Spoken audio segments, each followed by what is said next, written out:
Hepiniz hoş geldiniz.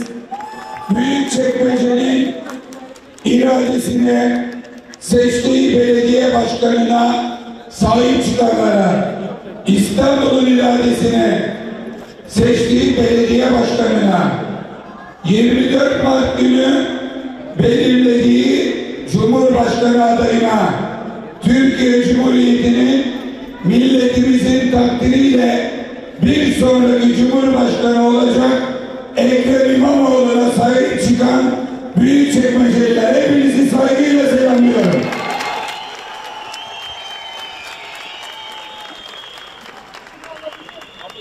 Bugün niye buradayız? Ben bugün Düzce'de oldum. Yarın Antalya'da olmak üzere yolda olacaktım. Ama bu sabah birilerinin kaybetme telaşı, korkusu ve ancak bunu iftirayla, yalanla ve şantajla hayata geçirebileceklerine olan inancıyla bir yeni dalga operasyona uyandık. Bugün yaşadıklarımız 213 gün önce Esenyurt Belediye Başkanımızın tutuklanıp belediyemize kayyım atanmasıyla başlayan, ardından Beşiktaş'ta devam eden ve İstanbul Büyükşehir Belediyesi'ne gelip aynı gün belediye başkanlarımızın, meclis üyelerimizin, bürokratlarımızın tutuklandığı ilk dalga operasyonuyla devam eden süreçten bağımsız değildir. Burada bir hukuki ya da adli bir süreç değil, siyasi bir süreç yürümektedir. Geçmişte İstanbul'da Sayın Erdoğan'ın istediği kararları alan, onun için adaleti katleden, mahkeme gezdirilen birisi siyasete çekilmişti.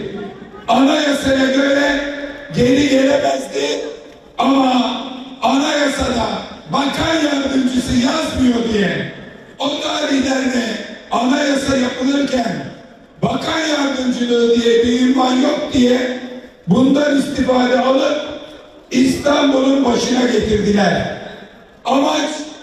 Amaç hukuk aramak değil, amaç siyaset, amaç kara çalmak, amaç tertemiz insanlara iftira atarak onların seçilmesinin önüne engel çıkarmak. 31 yıllık diplomanın iptali de budur. Ekrem Başkan'ın kapısına binlerce, yüzlerce polisle gelip de gözaltına almak, tutuklamak da budur. Bu belediyenin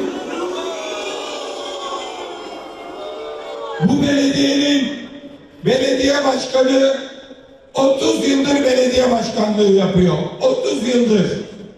Ve bu belediyenin belediye başkanı 30 yıldır Sayıştay denetiminden geçiyor. Yine geçti. İhaleler yapıyor. Yine yaptı.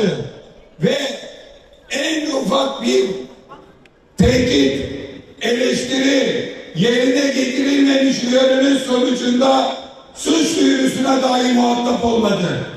Belediyeleri Sayıştay denetler. Denetledi, tertemiz. Başka makamlar denetleyebilir. Denetlediler, tertemiz. İç denetçiler baktı, tertemiz. Ama bir ay önce hafriyat, iskan ve ruhsatla ilgili bütün dosyaları 10 yıl geriye dönük savcı istedi. O dosyalardan bir tanesini Sayıştay denetçisi haftalarca, aylarca inceliyor.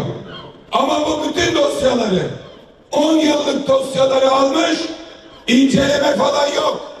Dosyadaki şirketi çağırıyor, evladını göstermemekle tehdit ediyor. Malına çökmekle tehdit ediyor. Çağırıyor, diyor ki bak diyor, koca bütün diyor reklam şirketlerine çöktük, senin de diyor babadan kalma şirketini alırım. İfade vereceksin. Nasıl vereceksin? İstediğin gibi vereceksin. İfade değil, iftira istiyor. Buradan soruyoruz. Madem belli şirketlerin buradaki dosyalarını istiyorsun da sen hukuk adamıysan, adalet arıyorsan, AK Parti'deki 13 belediyenin 2014'te kendilerinden kazandığımız 12 belediyenin bizden önce yaptıkları, bizlerin tespit ettiği yolsuzluklarla ilgili elimizdeki dosyalara niye işlem yapmıyorsun? İBB'nin 39 büyük yolsuzluğunu bulduk bizden öndeki, geldi Soylu aldı, hiçbir işlem yapmadı. Ankara Büyükşehir'de 97 dosya var, hiçbir işlem yapılmadı. Geçtiğimiz günlerde Başsavcılık İBB'nin bir iştirakinden dosya istemiş, tarih belirtmemiş. İBB bütün dosyaları yolladı. Savcılık, ya ne yaptınız? Biz bu kadar çok dosyayı ne yapacağız? Bizim 2019'dan öncesine ihtiyacımız yok. Oraya bakmıyoruz diyor. Bütün vatandaşlarıma şikayet ederim. Bir savcı 2019'dan sonrasına Ekrem Başkan'ın dönemine bakıp da orada bir açık arayıp da öncesine bakmıyorsa bu savcı mıdır? Partinin görevlisi midir? Peki İBB'de 2019'dan öncesine bakmıyorsun ama burada Büyükçekmece'de 2014-2024 arasına bakıyorsun. Çünkü orada 2014-2019 arası AK Parti'de, burada CHP'de. İşine gelen yerde 10 yıl bakıyor. İşine gelen yerde 15 yıl bakıyor. İşine gelmeyen yerde sadece CHP dönemine bakıyor. AK Parti'de yolsuzluk aramayıp da CHP'de zorla, iftirayla kusur bulmaya çalışanlar Tayyip Erdoğan'ın bizim üzerimize yolladığı siyaset için kullanılan yargı aparatlarıdır. Başka hiçbir şey değildir.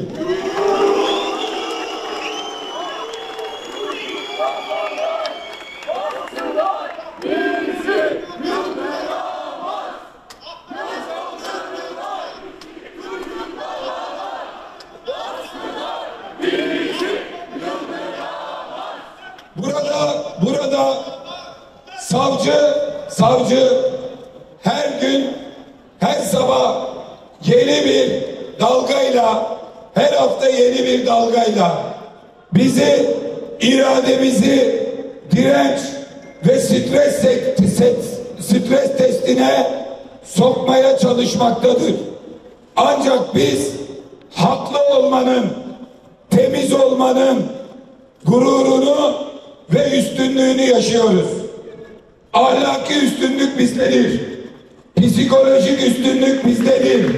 Hepinizden Allah razı olsun. Çoğunluk enerjisi bizdedir.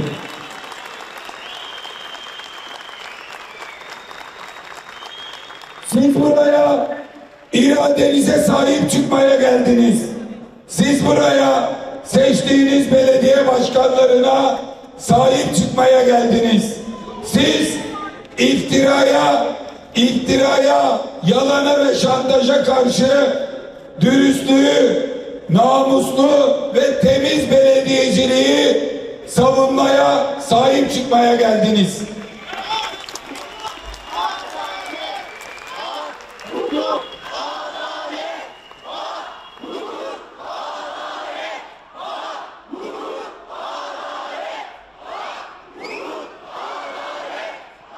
Bugün Gazi Osman Paşa'da bütün gün boyunca televizyonlarda dönen bir görüntü vardı. Hakan Başkan'ın kasasının açıldığı bir gizli kasa bulunduğunu sözle söyleyip görüntüde kasadan boşaltılan paralar görülüyordu. Eminim, biliyorum, olmayacağını biliyorum. Ama gittim, gözümle gördüm. Polisin kendi video kaydında, belediyemizin kaydında, polisin tutanağında yazıyor. Kasa açıldı, içinden belediyenin resmi mührüyle belediyenin bir yıl öncesinin bilgisayarının yedek hard diski çıktı. Suç unsuruna rastlanamadı. Bir kuruş para yok ama TRT bütün gün Büyükşehir TRT bütün gün Gazi Osman Paşa'da gizli kasa bulundu deyip stok görüntüden para gösteriyor. Bir diğeri Ekrem Başkanımızın koruması. Dur abim dur 2 dakika dur. Dur onu mu anlatıyoruz? Ekrem Başkanımızın koruması Mustafa Akın. Şerefli, iyi yetişmiş bir Türk polisi, emniyet müdürü, koruma müdürü. Ekrem Başkan'ın neden dibinden ayrılmıyormuş? Nereden ayrılacak? Senin koruma müdürün nerede duruyor? Onu gözaltına aldılar. Yaylada 60 metrekare evi var. Yayla evindeki gizli kasa bulundu. Gösteriyorlar. Tomar tomar para çıkıyor. Yalan. Polis tutanağı var. Jandarma tutanağı var. Zaten yaylaya gidince yatarken silahımı koyayım diye kasacık koymuş oraya. İçinden 2 kutu mermi çıkmış. 1 kuruş para yok. Buradan o TRT'ye, onları yayınlayan bütün televizyonlara söylüyorum. O 2 kasadan 1 kuruş para çıktıysa ben siyaseti bırakıyorum. Haysiyetiniz varsa cevap verin. Haysiyetiniz varsa cevap verin.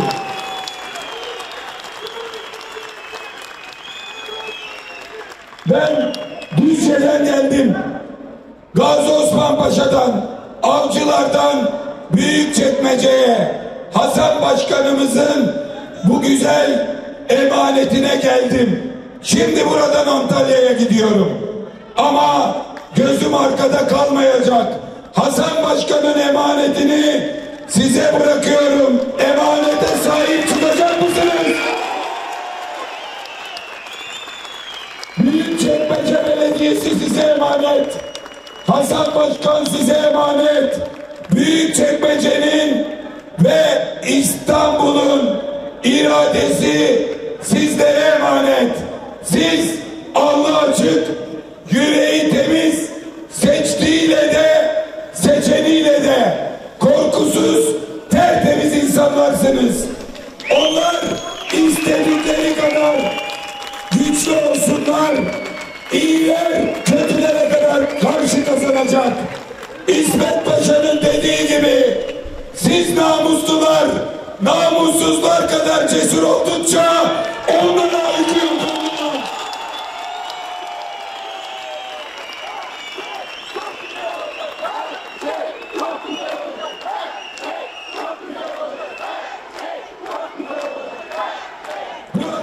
Buradan bütün basına, televizyonlara, ajanslara söylüyorum. Hasan Akgün'le ilgili yazılan şey sadece şu: niye gözaltına alındı? Bir takım kişilerin isimleri buraya geldi. Dosyaları istendi.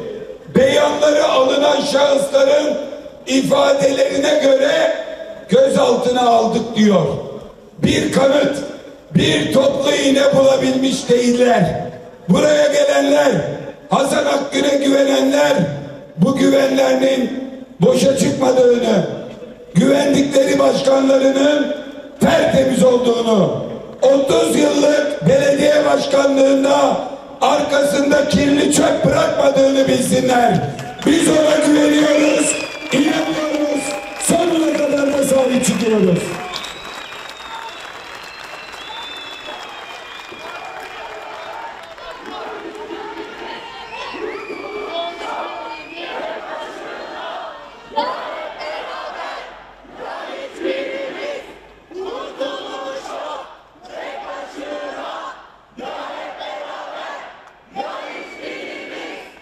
Büyükçekmece bugün hızla İstanbul'un dört bir yanındaki bu saldırılara karşı örgütümüzü yalnız bırakmamaya, onlarla birlikte sizleri görmeye, geçmiş olsun demeye, moral vermeye, size bir merhaba demeye geldik.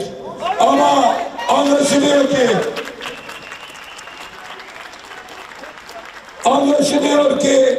Büyükçekmece bizi çağırıyor. Çok yakında Büyükçekmece'de bir çarşamba akşamı sesimizi yükseltmeye, Büyükçekmece'ye miting yapmaya değil, eylem yapmaya geleceğiz.